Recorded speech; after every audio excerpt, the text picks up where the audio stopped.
अगर आप भी सुबह उठते ही झाड़ू लगाते हैं तो आज ही बंद कर दो, वरना लक्ष्मी माता आपके घर से हमेशा हमेशा के लिए रूठकर चली जाएंगी। इन गलतियों का अवश्य ध्यान रखें। प्राचीन समय में नर्मदा नदी के किनारे बसता था एक बेहद खूबसूरत गांव प्रतिष्ठानपुर। मिट्टी की खुशबू, शांत हवा और सुबह की ठंडी ओस उस गांव को धरती का एक छोटा सा स्वर्ग बना देती थी। गांव के लोग सरल थे, उनका जीवन खेती, पूजा और पारिवारिक रीतियों में ही बीतता था। कहते थे कि इस गांव पर देवी लक्ष्मी की विशेष कृपा रहती थी। हर घर में बरकत, हर खेत में सोना उगता था और हर परिवार सुखी था। इसी गांव में रहती थी प्राची, लगभग 28 वर्ष की, धार्मिक, परिश्रमी और सबकी मदद करने में हमेशा आगे। लेकिन उसकी एक आदत थी जो बहुत साधारण होने के बावजूद अनजाने में एक ऐसी भूल थी जिसने धीरे धीरे उसके जीवन की दिशा बदलनी शुरू कर दी थी। वह सुबह उठते ही सबसे पहले झाड़ू लगाती थी। प्राची मानती थी कि सफाई सबसे पहले, सब काम बाद में। उसे माँ ने भी यही सिखाया था। लेकिन समय के साथ कई नियम बदलते हैं, कई बातें भूल जाती हैं और कई आदतें बिना सोचे समझे आगे बढ़ जाती हैं। बस यही आदत उसके जीवन की सबसे बड़ी परीक्षा बनने वाली थी। हर दिन की तरह उस दिन भी प्राची ने सुबह का अलार्म बजते ही उठकर पहले आंगन में झाड़ू लगाई। पर कुछ दिन से उसे महसूस होने लगा था कि घर में एक अजीब सी बेचैनी है, जैसे कुछ कमी हो, जैसे कोई अदृश्य शक्ति घर में नहीं आ पा रही हो। उसकी गाय अचानक बीमार पड़ गई थी, पति का व्यापार घाटे में जा रहा था और पैसों को लेकर घर में तनाव बढ़ने लगा था।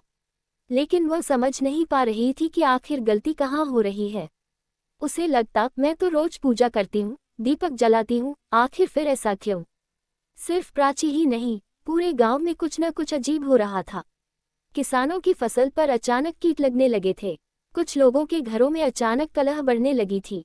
गांव के बुजुर्ग कहते, देवी लक्ष्मी नाराज हैं, ये गांव पहले जैसा पवित्र नहीं रहा। लेकिन किसी को असली कारण समझ नहीं आ रहा था। एक दिन गांव में एक तेजस्वी संत आए, जिनका नाम था स्वामी सिद्धेश्वर।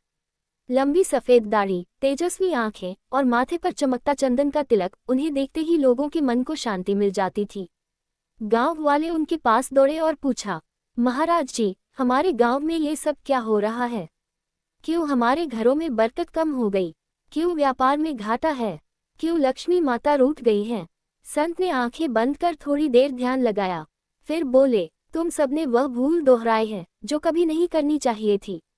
सुबह सुबह सूर्योदय के समय झाड़ू लगाने से घर की शुभ ऊर्जा बाहर चली जाती है और लक्ष्मी माता उस समय घर में प्रवेश नहीं करती।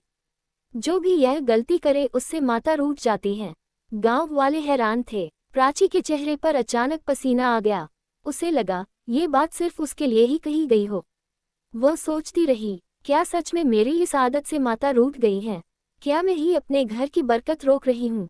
चारों ओर सन्नाटा था, बस खिड़की पर लहराती हवा के साथ जैसे कोई आवाज कान में कह रही हो, गलती सुधारो, नहीं तो देर हो जाएगी। अगली सुबह जब प्राची झाड़ू उठाने लगी, तभी अचानक झाड़ू उसके हाथ से गिर गया। उसे लगा जैसे किसी ने झाड़ू को नीचे धकेल दिया हो। आसमान में सूरज की लालिमा फैल चुकी थी। उसे संत की बातें याद आईं। सूर्योदय के समय झाड़ू मत लगाना, यह माता लक्ष्मी के आगमन का समय होता है। उसके दिल में डर बैठ गया। वह बिना झाड़ू लगाए मंदिर चली गई। मंदिर में आरती चल रही थी। दीपक की रोशनी से प्राची के चेहरे पर चमक आ गई। तभी वह स्वामी सिद्धेश्वर को देखती है। वे उसी की तरफ देख रहे थे, जैसे सब समझ गए हों। प्राची उनके चरणों में गिर पड़ी। महाराज, मुझसे गलती हुई है। मैं रोज सुबह झाड़ू लगाती थी, क्या सच में इससे माता रूठ सकती है? संत ने उसके सिर पर हाथ रखकर कहा, बिटिया, गलती सभी से होती है, पर उसे सुधारने वाला ही शुभ फल पाता है। लक्ष्मी माता त्यागने वाली नहीं है, पर समय और नियम का अनादर सहन नहीं करती। अगर तुम आज से इस गलती को रोक दो तो माता फिर प्रसन्न हो जाएंगी। लेकिन एक चेतावनी याद रखना। प्राची ने डरते हुए पूछा, कौन सी चेतावनी महाराज? संत धीरे से बोले, अगर तुमने ये गलती दोबारा की तो माता लक्ष्मी केवल रूठेंगी नहीं, बल्कि हमेशा हमेशा के लिए तुम्हारे घर से चली जाएंगी। प्राची के पैरों तले जमीन खिसक गई। उसकी आंखों में आंसू भर आए। उसे पहली बार समझ आया कि छोटी आदतें भी किस तरह घर की किस्मत बदल सकती हैं। वह मंदिर की सीढ़ियों पर बैठकर लंबे समय तक रोती रही। फिर उसने दृढ़ निश्चय किया, आज से मैं कभी सूर्योदय के समय झाड़ू नहीं लगाऊंगी। मैं घर की हर चीज नियम से करूंगी। लेकिन उसे नहीं पता था कि यह तो सिर्फ शुरुआत है। मंदिर से लौटते हुए प्राची के कदम भारी थे, लेकिन दिल में एक नई जागरूकता भी थी। हवा में हल्की ठंडक थी और सूरज आकाश में पूरी तरह उग चुका था। सुबह की चमकते हुए किरणें जैसे उसे नया जीवन दे रही थी। वह सोच रही थी कि कैसे एक साधारण सी आदत उसके पूरे घर के वातावरण पर इतना गहरा प्रभाव डाल सकती है। लेकिन संत की बातें उसके मन में गूंज रही थीं। लक्ष्मी माता पवित्रता पसंद करती है, पर समय का अनादर सहन नहीं करती।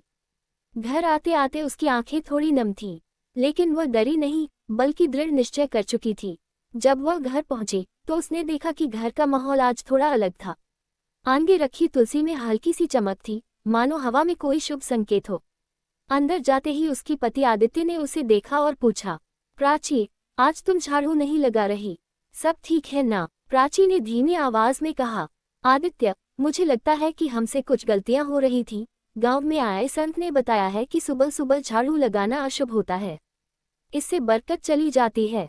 आदित्य पहले तो हंसा, अरे प्राची, ये सब पुरानी बातें हैं। लेकिन फिर उसे याद आया कि पिछले कुछ महीने उसके व्यापार में लगातार नुकसान हो रहा था। पिछली बार का बड़ा ऑर्डर रद्द हो गया था। घर के खर्च कैसे कैसे पूरे हो रहे थे, वही जानता था। धीरे धीरे उसके चेहरे का भाव बदल गया। शायद हमें तुम्हारी बात माननी चाहिए, उसने कहा। ये पहला दिन था जब आदित्य ने प्राची की आध्यात्मिक बातों पर विश्वास किया। उसी दिन दोपहर को गांव के चौक में एक सभा बुलाई गई। एक एक करके गांव वाले वहां पहुंच रहे थे, हर किसी के चेहरे पर चिंता, असमंजस और अधूरी उम्मीद का मिलाजुला भाव। गांव के प्रधान ने कहा, गांव में बहुत दिनों से अजीब घटनाएं हो रही हैं। जल सूख रहा है, फसलें खराब हो रही हैं, पशु बीमार पड़ रहे हैं। हमें कारण समझ नहीं आ रहा था, पर शायद संत सिद्धेश्वर जी ने जो कहा वह सच है। भीड़ में खुसर पुसर शुरू हो गई। कुछ लोग मानने को तैयार थे, कुछ को शक था, लेकिन हर किसी के जीवन में पिछले कुछ समय से अनचाहे बदलाव आए थे, सब जानते थे। उसी समय संत सिद्धेश्वर धीरे धीरे मंच पर आए। उनकी आंखों में अजीब सी गंभीरता थी, मानो कुछ बड़ा छिपा हो। उन्होंने कहा, तुम लोगों की समस्या सिर्फ झाड़ू लगाने की नहीं है। तुमने समय, विधि और शुचिता, इन तीनों का अनादर किया है।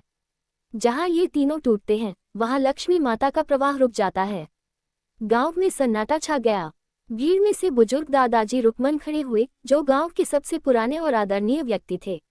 उन्होंने धीमी आवाज में कहा, संत जी, ये वही समय है जो 100 साल पहले भी आया था। तब भी सुबह सुबह झाड़ू लगाने की आदत गांव में फैल गई थी। तब भी लक्ष्मी माता रूठ गई थी। तब भी व्यापार ठप हो गया था। और तब भी एक भयानक घटना घटी थी। सारे गांव वाले सहम गए। संत ने पूछा, क्या घटना? दादाजी ने कांपती आवाज में कहा, गांव के सबसे धनी परिवार की पूरी समृद्धि अचानक समाप्त हो गई थी। घर में ताले लग गए थे। लोगों ने कहा, लक्ष्मी माता घर छोड़कर चली गईं, और वह परिवार फिर कभी खड़ा न हो पाया। गांव में बिल्कुल सन्नाटा छा गया। सभी के दिल में भय बैठ गया। सभा खत्म होने के बाद प्राची अपने घर लौट रही थी। रात का अंधेरा फैल चुका था। तारों का हल्का उजाला था और हवा में बेचैनी का एहसास। अचानक चलते चलते उसे लगा जैसे पीछे कोई है। वह मुड़ी, कोई नहीं था, लेकिन उसे ऐसा महसूस हुआ जैसे हवा में कोई आवाज कह रही हो, समय बदल रहा है, संकेत समझो। उसका दिल जोर जोर से धड़कने लगा। वह कदम तेज करती घर पहुंची। रात को उसने देखा कि उसके घर के मंदिर में दीपक की लौ पहले से ज्यादा तेज जल रही थी, जैसे कोई अदृश्य शक्ति उसे संकेत दे रही हो कि तुमने सही दिशा पकड़ी है। लेकिन उसे नहीं पता था कि असली परीक्षा अभी शुरू भी नहीं हुई थी। प्राची का घर बदलना शुरू हुआ। अगले कुछ दिनों में प्राची ने नियम सख्ती से पालन करना शुरू कर दिया। सूर्योदय से पहले झाड़ू नहीं, शाम को दीपक जलाना, गुरुवार को सफाई न करना, पूजा स्थान की शुद्धि और अनावश्यक क्रोध न करना। धीरे धीरे घर का माहौल बदलने लगा। जहां पहले बेचैनी थी, वहां अब हल्की शांति महसूस होने लगी। आदित्य के व्यापार में अचानक कुछ छोटे लेकिन सकारात्मक सुधार दिखने लगे। गाय की बीमारी ठीक होने लगी। रसोई में सुगंध रहने लगी, जैसे माता की कृपा लौट रही हो। लेकिन जैसा कहते हैं, जहां प्रकाश होता है वहां छाया भी साथ चलती है। एक शाम जब सूरज ढल चुका था, प्राची आंगन में दीपक जलाने गई। जो ही उसने दिया जलाया, उसकी लौ सामान्य रूप से बड़ी हो गई, जैसे हवा में किसी अदृश्य शक्ति ने उसे घेर लिया हो। उसने घबराकर पीछे कदम लिया। तभी उसे महसूस हुआ, उसके पीछे कोई खड़ा है। धीरे धीरे उसने सिर घुमाया, लेकिन वहां कोई नहीं था। पर जैसे ही उसने वापस दीपक की ओर देखा, दीपक की लौ अचानक दो हिस्सों में बंट गई। दोनों लौ अलग अलग दिशाओं में झुक रही थी। ये किसी बहुत बड़े संकेत का पहला रूप था। प्राची ने कांपती आवाज में कहा, माता, क्या आप नाराज हैं या ये कोई चेतावनी है? अचानक हवा पूरी तरह रुक गई। एक गहरी शांति छा गई और फिर एक हल्की सी आवाज आई, समय निकला जा रहा है। गलतियां सिर्फ तुम नहीं कर रही, पूरा गांव संकट में है। प्राची डर से जड़ हो गई। उसने समझ लिया कि अब ये बात सिर्फ उसके घर की नहीं है, बल्कि पूरे गांव की किस्मत एक बड़ी परीक्षा से गुजरने वाली है। और ये परीक्षा अभी बस शुरू ही हुई थी। दीपक की दो हिस्सों में बंटी हुई लौ को देखकर प्राची की धड़कनें जैसे एक पल के लिए थम सी गईं। ऐसा दृश्य उसने पहले कभी नहीं देखा था। हवा बिल्कुल रुकी हुई थी, जैसे दुनिया स्थिर हो गई हो। आकाश में बादल नहीं थे, लेकिन वातावरण में एक अजीब सी घुटन थी, मानो कोई अदृश्य शक्ति अपने आने की सूचना दे रही हो। प्राची धीरे धीरे दीपक के करीब गई और जितना पास जाती उतना उसकी रीढ़ में सिहरन दौड़ जाती। दीपक की एक लौ पूर्व दिशा की ओर झुकी थी और दूसरी पश्चिम की ओर। ये बिल्कुल सामान्य नहीं था। उसे अचानक दादी माँ की वो बातें याद आईं। ग्रेटर देन, जब दीपक की लौ दिशाओं में झुकने लगे, समझ लेना कि अदृश्य शक्तियां आसपास हैं। पूर्व की ओर झुकी लौ शुभ संकेत देती है, लेकिन पश्चिम की ओर झुकी लौ संकट का संकेत होती है। ये याद आते ही प्राची की आंखों में डर उतर आया। अदृश्य आवाज। प्राची ने कांपते हुए हाथ जोड़ लिए। माता, कृपा करके कोई संकेत दें। क्या यह मेरे घर के लिए है या पूरे गांव के लिए? तभी दीपक की पूर्व दिशा वाली लौ धीरे धीरे शांत हो गई, स्थिर होने लगी, जैसे उसे आश्वासन दे रही हो। लेकिन पश्चिम दिशा की लौ और तीव्र हो गई, तेजी से कांपने लगी।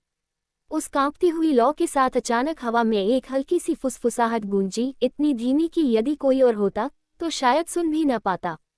वह आवाज कह रही थी, गांव का समय बदल रहा है, सिर्फ तुम्हारे घर की गलती नहीं, समय का अपमान पूरे गांव ने किया है।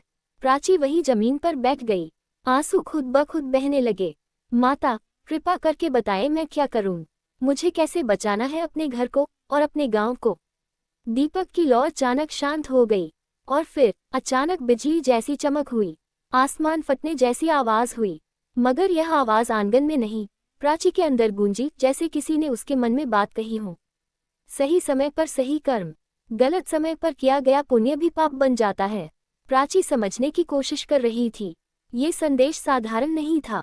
उसे महसूस हुआ ये सिर्फ झाड़ू लगाने का मामला नहीं था, कुछ और बड़ा हो रहा था, बहुत बड़ा। योजक चिन्ह, योजक चिन्ह, योजक चिन्ह। धान अगली सुबह गांव में फैला हड़कंप। सूरज थोड़ी ही देर में उगने वाला था। प्राची रात भर सो नहीं पाई थी। मन में प्रश्न, डर और एक छिपी हुई जिम्मेदारी सब मिलकर उसे बेचैन कर रहे थे। जैसे ही सुबह की पहली किरणें फैलीं, गांव में अजीब हलचल होने लगी। लोग इधर उधर दौड़ते दिखे। किसी के घर से बच्चे की रोने की आवाज आ रही थी। कहीं पर पशु अचानक उधम कर रहे थे। सबसे ज्यादा हड़कंप तब मचा जब ग्राम प्रधान दौड़ते हुए आया और चिल्लाया, अरे, सब लोग चौपाल पर आओ, किसी ने गांव की पवित्र तुलसी के पौधे को नुकसान पहुंचाया है। पूरे गांव में अफरा तफरी मच गई। गांव की तुलसी को माता का स्वरूप माना जाता था, उसे नुकसान पहुंचना बहुत बड़ा अपशकुन था। प्राची भी दौड़ते हुए वहां पहुंची। जैसे ही उसने चौपाल के बीच जमीन में टूटी हुई तुलसी को देखा, उसकी आंखें खुली की खुली रह गईं। तुलसी जली हुई, टूटी हुई और काले राख जैसी हो चुकी थी, जैसे किसी ने रात में उस पर कोई तांत्रिक क्रिया की हो। गांव वाले डर से चिल्ला रहे थे, ये किसने किया? कौन इतनी बड़ी घोर अपमान कर सकता है? ये तो बहुत बड़ा संकेत है। देवी नाराज हो गई हैं। प्राची ने तुरंत संत सिद्धेश्वर की तरफ देखा। उनके चेहरे पर चिंता और क्रोध का मिला जुला भाव था। उन्होंने गहरी आवाज में कहा, ये किसी इंसान का काम नहीं है, यह ऊर्जा का संकेत है। लक्ष्मी माता का प्रवाह गांव से रुक चुका है। अभी जो हुआ है वह तो बस पहले तूफान का झोंका है। गांव में शमशान सी शांति छा गई। फिर संत ने चारों ओर देखते हुए कहा, जिस घर से यह गलती सबसे अधिक हो रही है, संकट वहीं से शुरू होगा और वह घर ही गांव को आगे आने वाले संकट में ले जाएगा। भीड़ में सन्नाटा फैल गया। सब एक दूसरे को देख रहे थे और तभी संत की नजर सीधे प्राची पर पड़ी। पूरा गांव प्राची की ओर देखने लगा। उसका दिल जोर से धड़कने लगा। संत ने कहा, बेटी, तुम्हारे घर में मुझे एक विशेष संकेत मिला है। तुम्हें ही गांव को बचाने का मार्ग दिखाना होगा। क्योंकि संकट भी वहीं से निकला है और समाधान भी वहीं से निकलेगा। प्राची के चेहरे पर भय उतर आया, उसकी सांसें भारी हो गईं। उसने हकलाते हुए पूछा, महाराज, लेकिन मैं तो साधारण इंसान हूँ। संत आगे बढ़े, उसके सिर पर हाथ रखा और बोले, नहीं प्राची, तुम साधारण नहीं हो। रात में तुमने जो अनुभव किया वह हर किसी को नहीं मिलता। लक्ष्मी माता तुम्हें संकेत दे रही हैं। अब तुम्हें रास्ता चुनना है, या तो गांव की रक्षा करो या ये संकट सबको डूबा देगा। प्राची के पैरों ने कांपना शुरू कर दिया। उसने आकाश की ओर देखा। सूरज निकल चुका था, लेकिन मन में छाया बढ़ती जा रही थी। ये स्पष्ट हो चुका था, संकट अब सिर्फ उसके घर का नहीं, पूरा गांव उसकी वजह से एक अदृश्य आपदा के सामने खड़ा था। और अब उसे चाहे डर लगे चाहे शक, इस रहस्यमयी राह पर आगे बढ़ना ही होगा। ये तो बस शुरुआत थी। गोकुलपुर गांव में उस रात तन्वी बहुत देर तक सो नहीं पाई। लक्ष्मी माता के रूठने का डर उसके मन में बार बार घूम रहा था और बार बार वही शब्द उसके कानों में गूंजते, अगर आप भी सुबह उठाते हाय जादू लगाते हैं तो आज हाय बैंड करो, वरना लक्ष्मी माता आपके घर से हमेशा के लिए रद्द कर चली जाएंगी। वह छत की ओर देखती हुई गहरी सांस लेती, क्योंकि अब उसे एहसास हो चुका था कि जिन गलती को वह छोटी मोटी आदत समझती थी वही उसकी किस्मत के दरवाजे बंद कर रही थी। अगले दिन सुबह पहली किरण के साथ ही उसने अपनी दिनचर्या बदल दी। वह उठी, स्नान किया, एक छोटी दीपशिखा जलाए और पूरे मन से लक्ष्मी माता का ध्यान किया। उस क्षण उसे घर के भीतर एक अजीब सी शांति महसूस हुई, जैसे कोई अदृश्य शक्ति उसके चारों ओर आशीर्वाद बनकर फैल गई हो।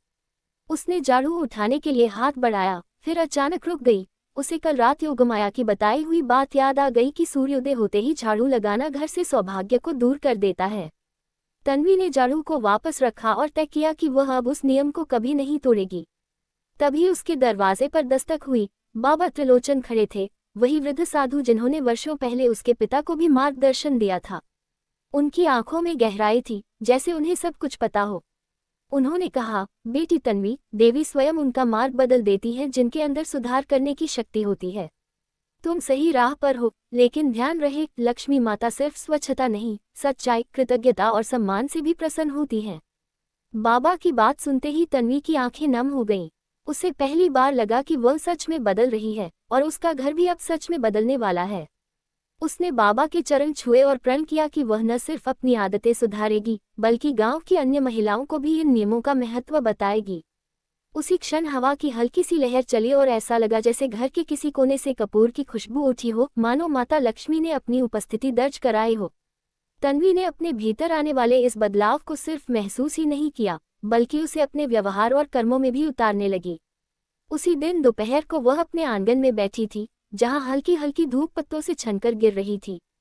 वह सोच रही थी कि कैसे उसकी छोटी छोटी आदतों ने लक्ष्मी माता को उससे दूर कर दिया था। उसे याद आया कि वह अक्सर बिना स्नान किए मंदिर के सामने झाड़ू लगा देती थी, कई बार बिना दीप जलाए सुबह के कामों में लग जाती थी और घर के कोनों में फैली अव्यवस्था को अनदेखा कर देती थी। तभी उसकी पड़ोसन रमा वहां आई, जो हमेशा जल्दबाजी में रहती थी और हर काम उल्टा करती थी। रमा ने तन्वी के चेहरे की चमक देखकर पूछा, अरे तन्वी, आज तो तू बिल्कुल अलग लग रही है, क्या बात है? तन्वी मुस्कुराई और बोली, रमा दीदी, हमें कई बार पता ही नहीं चलता कि हम अपनी आदतों से खुद का नुकसान कर रहे होते हैं। लक्ष्मी माता कोई जादू बनकर नहीं आती, वह हमारे व्यवहार, हमारे घर की ऊर्जा और हमारे मन की पवित्रता से प्रसन्न होती हैं। रमा पहले तो हंस दी, अरे ये सब पुरानी बातें हैं।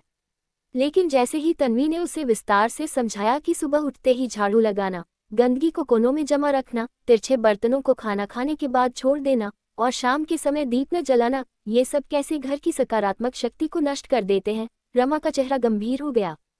तन्वी ने बताया कि जब ये गलतियां रोज रोज होती हैं, तो धीरे धीरे घर से बरकत कम होने लगती है, रिश्तों में खटास आ जाती है और लक्ष्मी माता रुष्ट होकर घर का सौभाग्य छीन लेती हैं। दोनों बातें कर ही रही थी कि अचानक तन्वी को लगा जैसे उसके आंगन की हवा बदल गई हो, हल्की सी ठंडक, हल्की सी सुगंध और एक कोमल सा कंपन, जैसे कोई दिव्यता उस स्थान पर उतर रही हो। तन्वी के भीतर एक विश्वास जाग उठा कि माता ने उसकी सुधरती नीयत को स्वीकार कर लिया है। वह तुरंत उठी, पवित्र जल छिड़का और चावल की छोटी सी वेदी बनाकर दीप जलाया।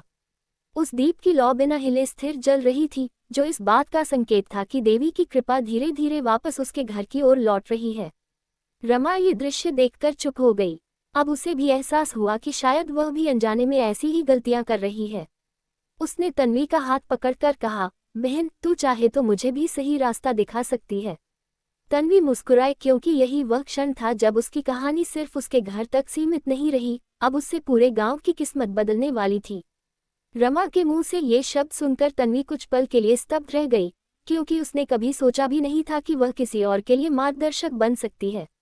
लेकिन ये बात उसे भीतर से खुशी भी दे गई कि शायद यही वही रास्ता है जिस पर उसे आगे बढ़ना था।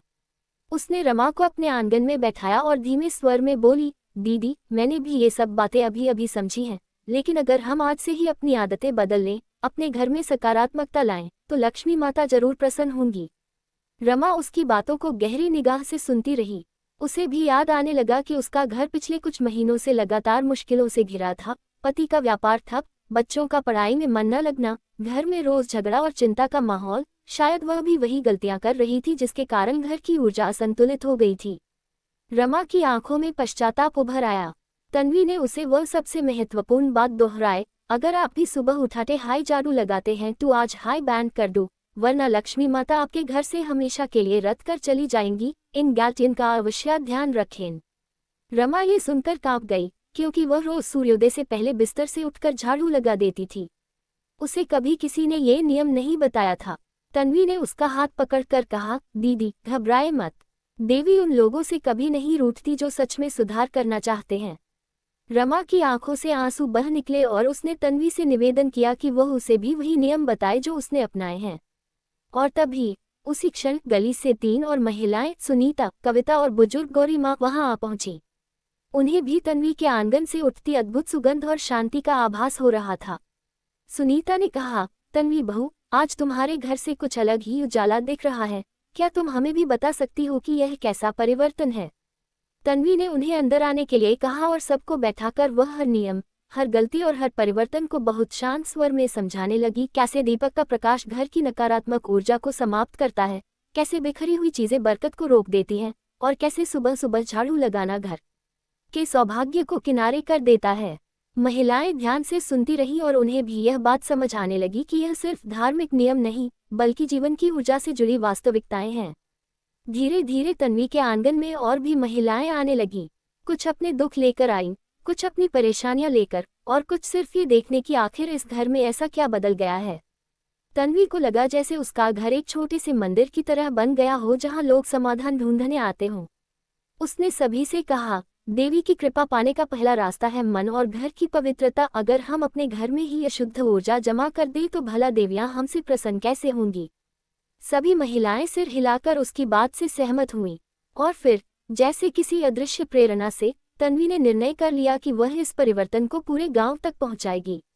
उसने कहा, हम सब आज एक वचन लें कि हम अपने घरों को ऐसा बनाएंगे कि लक्ष्मी माता स्वयं उसे अपनी दिव्य उपस्थिति से भर दे। महिलाएं खड़ी हुईं, अपने हाथ जोड़कर प्रण लिया और हवा में वही दिव्य कंपन फिर फैल गया। ऐसा लग रहा था मानो स्वयं माता लक्ष्मी उन सबकी दृढ़ नियत को आशीर्वाद दे रही हों। आंगन में दीपक की लौ पहले से भी अधिक चमकीली हो गई, और तन्वी को एहसास हुआ, ये सिर्फ शुरुआत है, आगे इससे भी बड़ा परिवर्तन होने वाला है। महिलाओं के इस संकल्प के बाद तन्वी के घर का वातावरण पूरी तरह बदल चुका था। जैसे ही शाम ढली, आंगन में जले दीपक की लौ हवा के साथ थिरकने लगी और ऐसा प्रतीत हुआ मानो वह मात्र एक साधारण दीपक नहीं, बल्कि दिव्य शक्ति का संदेशवाहक हो। तन्वी ने उस दीपक के सामने बैठकर एक क्षण के लिए आंखें बंद की और मन ही मन प्रार्थना की कि यह परिवर्तन केवल उसके घर तक सीमित न रहे, बल्कि पूरे गांव को आलोकित करे।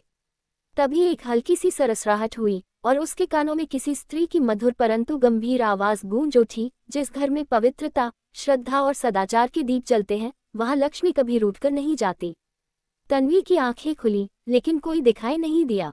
फिर भी उसकी आत्मा आश्वस्त हो गई कि यह संकेत स्वयं देवी की ओर से था। अगले ही दिन तन्वी ने निश्चय किया कि वह गांव की सभी महिलाओं को एकत्र करेगी और उन्हें उन नियमों का महत्व बताएगी जिन्हें अनदेखा करने से लक्ष्मी माता नाराज हो जाती हैं। दोपहर की धूप हल्की हो चुकी थी, और पोखर के पास बड़े नीम के पेड़ की छांव में गांव की लगभग सभी महिलाएं इकट्ठी हो गईं। तन्वी ने एक लंबी सांस ली और कहा, बहनों, हम सब अपनी समस्याओं का कारण बाहर ढूंढते हैं, पर कई बार हमारी ही कुछ आदतें हमारे घर की बरकत को रोक देती हैं। सभी औरतें उसकी तरफ देखते हुए शांत हो गईं। तन्वी ने आगे कहा, हम में से बहुत सी महिलाएं सुबह उठते ही झाड़ू लगाती हैं। लेकिन क्या आप जानती हैं कि सूर्योदय के समय झाड़ू लगाना घर से सौभाग्य की ऊर्जा को बाहर कर देता है? यह कोई अंधविश्वास नहीं, यह ऊर्जा का विज्ञान है। उस समय प्रकृति में समृद्धि की धारा बहती है और झाड़ू लगाने से वही शुभ ऊर्जा बहकर घर से निकल जाती है। ये सुनकर सुनीता बोली, तो क्या इसलिए मेरे घर में महीनों से पैसों की कमी बनी हुई थी? तन्वी ने सिर हिलाकर कहा, हाँ दीदी, हमारी अपनी गलतियां लक्ष्मी माता को रूठा देती हैं। याद रखो, अगर आप भी सुबह उठाते हाई झाड़ू लगाते हैं तो आज हाई बैंड कर दो, वरना लक्ष्मी माता आपके घर से हमेशा के लिए रद्द कर चली जाएंगी। महिलाएं हैरान थीं, पर इतना सहज और सत्य उत्तर सुनकर उन्हें लग रहा था कि वर्षों से छुपा कोई रहस्य आज खुला है। तन्वी ने आगे नर्म आवाज में कहा, लेकिन सिर्फ यही गलती नहीं, घर को गंदा छोड़ना, टूटे बर्तन रखना, बिखराव में जीना, शाम को दीपक न जलाना, इन सब से घर की ऊर्जा कमजोर होती है और देवी रुष्ट हो जाती हैं। फिर तन्वी ने वहां रखे छोटे से दीपक को जलाया। जैसे ही लौ जली, हवा में शांति फैल गई और पक्षियों की आवाज भी कुछ क्षण के लिए थम सी गई। उसने दीपक हाथ में उठाकर कहा, जहां दीप जलता है वहां लक्ष्मी का प्रकाश बसता है। दीपक सिर्फ रोशनी नहीं, बल्कि घर में समृद्धि और सुरक्षा का द्वार खोलता है। ये सुनकर बुजुर्ग गौरी माँ भावुक हो उठी। उन्होंने कहा, बेटी, आज पहली बार मुझे लग रहा है कि हमारे गांव की बहनें फिर से उस पवित्र राह पर लौट रही हैं जिस पर चलकर हमारे पूर्वज समृद्धि पाते थे। तन्वी उनकी ओर देखकर मुस्कुराए और बोली, माँ, ये परिवर्तन तभी स्थायी होगा जब हम हर दिन इन नियमों का पालन करेंगे, क्योंकि माता लक्ष्मी उन घरों में ही रहती है जहाँ सत्कार, अनुशासन और पवित्रता का वास होता है। महिलाएं प्रेरित होकर तन्वी के साथ खड़ी थीं। सभी ने मिलकर निर्णय लिया कि वे अपने अपने घरों में शाम का दीप अवश्य जलाएंगी, सुबह के नियमों का पालन करेगी और घर को ऐसे रखेगी कि देवी स्वयं उसमें प्रवेश कर सके। जैसे ही सभी महिलाओं ने संकल्प लिया और नीम के पेड़ की छांव से उठकर अपने अपने घरों की ओर जाने लगी, वातावरण में जैसे एक अद्भुत हल्की सी चमक फैल गई। तन्वी को महसूस हुआ कि मानो पूरे गांव की हवा ही बदल चुकी हो। पहले जहां चिंता, कलह और अव्यवस्था की धूल तैरती रहती थी, अब वहां एक नई आशा और एक नई ऊर्जा बह रही थी। वह धीरे धीरे घर की ओर चल रही थी, लेकिन उसके मन में विचारों का सागर उमड़ रहा था। उसे लग रहा था जैसे कि वह केवल अपने घर को नहीं, बल्कि पूरे गांव को अंधकार से प्रकाश की ओर ले जा रही है। रास्ते में जब वह पुराने पीपल के पेड़ के पास से गुजरी, तो पत्तों ने अचानक तेजी से सरसराना शुरू कर दिया, मानो प्रकृति स्वयं उसके निर्णय की सराहना कर रही हो। तन्वी घर पहुंचते ही सबसे पहले अपने आंगन में गई, जहां सुबह जलाया दीपक अब भी हल्की लौ के साथ जल रहा था। उसने गहरी सांस ली और दोनों हाथ जोड़कर कहा, माता, कृपा बनाए रखना, अब मैं कोई गलती नहीं करूंगी। तभी उसे आंगन के कोने में वही बुजुर्ग बाबा त्रिलोचन दिखाई दिए, जो उससे हमेशा सही समय पर मिल जाते थे। बाबा ने मुस्कुराते हुए कहा, बेटी, ये जो लौ इतनी देर से जल रही है, ये तुम्हारे बदलते मन का संकेत है। जहां मन शुद्ध होता है, वहां घर भी स्वयं प्रकाश से भर उठता है। तन्वी उनके पास बैठ गई और बोली, बाबा, क्या सच में सिर्फ आदतें बदलने से घर की किस्मत बदल सकती है? बाबा ने धीरे से कहा, नियम केवल नियम नहीं होते, वे ऊर्जा का प्रवाह होते हैं। लक्ष्मी माता तब तक किसी घर में नहीं रहती जब तक वहां साफ सुथरी जगह, अनुशासन, प्रेम और कृतज्ञता का वास न हो। और हाँ, सबसे बड़ी बात, सुबह उठते ही झाड़ू लगाना नहीं। ये नियम जितना साधारण लगता है, उसका प्रभाव उतना ही बड़ा है। बाबा के शब्दों ने तन्वी के हृदय में एक नई गहराई भर दी। तभी रमा भी वहां आ गई और उसके साथ गांव की 3 और महिलाएं थीं, कविता, सुनीता और गौरी माँ। उनके हाथों में फूल, दीपक और हल्दी कुमकुम की थालियां थीं। रमा बोली, तन्वी बहन, हमने तय किया है कि हम आज से हर शाम गांव के केंद्र में एक छोटा सा प्रकाश मंडप बनाएंगी, जहां सभी महिलाएं मिलकर दीप जलाएंगी, ताकि पूरे गांव में से अंधकार दूर हो और लक्ष्मी माता को संकेत मिले कि हम सब बदल चुके हैं। ये सुनकर तन्वी की आंखों में चमक आ गई। उसे लगा कि यह केवल उसके घर की नहीं, बल्कि एक सामूहिक जागृति की शुरुआत है। हर महिला के चेहरे पर एक अलग उत्साह था, जैसे कि उनको अपने भीतर छुपी एक ऐसी शक्ति का एहसास हुआ हो जिस पर उन्होंने कभी ध्यान ही नहीं दिया था। बाबा त्रिलोचन ने सभी महिलाओं को आशीर्वाद देते हुए कहा, याद रखना, जहां नारी स्वयं जागृत हो जाती है, वहां देवियां भी प्रकट होना पसंद करती हैं। महिलाओं ने उसी शाम प्रकाश मंडप की तैयारी शुरू की। नीम के पेड़ के नीचे पीली मिट्टी बिछाई गई, चारों ओर सफेद और लाल फूलों की मालाएं लगाई गईं और बीच में एक बड़ी पीतल की दीपशिखा रखी गई। जैसे ही सूर्य ढलने लगा, सभी महिलाएं अपने अपने घरों से एक एक दीप लेकर वहां पहुंची। हवा में कपूर और चंदन की सुगंध फैल गई। बच्चों ने भी पहली बार देखा कि उनकी माताएं कितनी श्रद्धा और एकता के साथ एक जगह खड़ी हैं। और जैसे ही पूरे समूह ने एक साथ दीप जलाए, अचानक एक हल्की सुनहरी लहर पूरे मंडप में फैल गई। वह कोई साधारण रोशनी नहीं थी।